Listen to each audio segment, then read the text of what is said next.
I will say this about Greenland. Donroe doctrine মার্কিন president Donald ট্রাম্পের নতুন পররাষ্ট্রনীতি। পশ্চিম গোলার্ধে বিদেশি হস্তক্ষেপ বন্ধে 1823 সালে তৈরি মনরো ডক্ট্রিন নীতির আধুনিক রূপ এটি, যার উদ্দেশ্য পশ্চিম গোলার্ধে যুক্তরাষ্ট্রের পূর্ণ নিয়ন্ত্রণ নেওয়া। এখন প্রশ্ন, ট্রাম্পের এই ডনরো ডক্ট্রিন নীতি কতটা বিপজ্জনক? এটা কি নতুন বিশ্বযুদ্ধের ইঙ্গিত?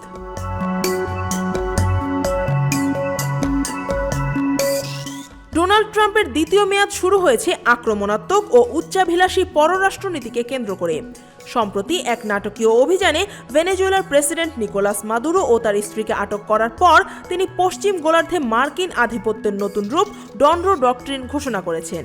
ভেনেজুয়েলার পর ট্রাম্পের নজর এখন গ্রিনল্যান্ড, কলম্বিয়া, ইরান, মেক্সিকো ও কিউবার দিকে। গ্রিনল্যান্ডে ইতোমধ্যে যুক্তরাষ্ট্রের একটি সামরিক ঘাঁটি রয়েছে, তবে ট্রাম্প চাচ্ছেন পুরো দ্বীপ। তার দাবি, অঞ্চলটি রাশিয়ান ও চীনা জাহাজে ভরে গেছে এবং জাতীয় নিরাপত্তার স্বার্থে এটি প্রয়োজনীয়।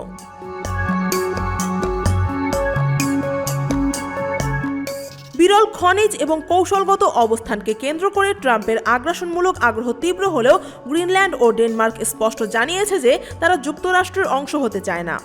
ডেনমার্কের প্রধানমন্ত্রী সতর্ক করেছেন, যদি যুক্তরাষ্ট্র আরেকটি ন্যাটো দেশকে সামরিক চাপের মুখে ফেলে তা জোটের জন্য গুরুতর সংকট তৈরি করবে। ভেনেজুয়েলার প্রতিবেশী দেশ কলম্বিয়া তেল, সোনা, রূপা ও কয়লার বড় উৎপাদক। এটি কোকেন কার্টেলেরও একটি গুরুত্বপূর্ণ কেন্দ্র। ট্রাম্প কলম্বিয়ার প্রেসিডেন্টকে সতর্ক করেছেন, দেশটি বর্তমান শাসন ব্যবস্থা দীর্ঘমেয়াদে চালিয়ে যেতে পারবে না।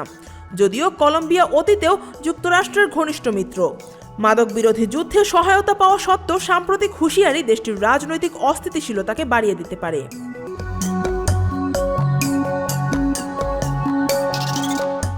ইরানও ট্রাম্পের নজরে। দেশটিতে ব্যাপক সরকার বিরোধী বিক্ষোভ চলছে এবং ট্রাম্প হুঁশিয়ারি দিয়ে বলেছেন, অতিরিক্ত হত্যাযোগ্য হলে যুক্তরাষ্ট্র কঠোর পদক্ষেপ নেবে। গত বছর ইরানের পারমাণবিক স্থাপনায় হামলার পর দুই দেশের সম্পর্ক উত্তপ্ত।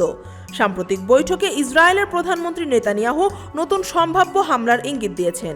2016 সালে ক্ষমতায় আসার পর ট্রাম্পের প্রচারণার মূল স্লোগান ছিল মেক্সিকো সীমান্তে দেয়াল নির্মাণ। দেশটি আবারও ট্রাম্পের রাজনৈতিক লক্ষ্যবস্তু হতে যাচ্ছে। সীমান্তে অবৈধ অভিবাসন ও মাদক প্রবাহকে তিনি দেশের নিরাপত্তার জন্য বড় হুমকি হিসেবে দেখছেন। 2025 সালে মেক্সিকো উপসাগরের নাম পরিবর্তন এবং সীমান্ত সুরক্ষার উপর বারবার সতর্কতা ট্রাম্পের আগ্রাসনমূলক নীতি বোঝায়। মেক্সিকো সরকার স্পষ্টভাবে সামরিক পদক্ষেপের বিরোধিতা করলেও সীমান্তে চাপ বাড়ছে।